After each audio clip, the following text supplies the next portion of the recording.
If casting or your agent tells you that your self-tapes are a bit flat, you're missing this one ingredient.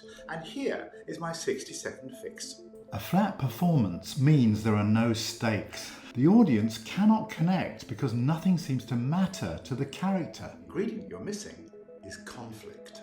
And you create conflict by defining two things: your objective and your obstacle.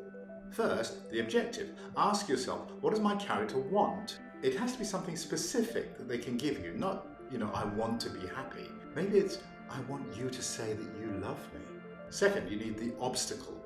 What is the other person doing or not doing that is preventing you from getting what you want? Maybe they're avoiding the question.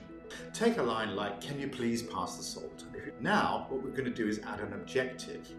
I need you to pass the salt so that you can prove that you still listen to me. And now you need an obstacle. You're ignoring me. You're scrolling on your phone. It's not about salt anymore. It becomes about your need for respect.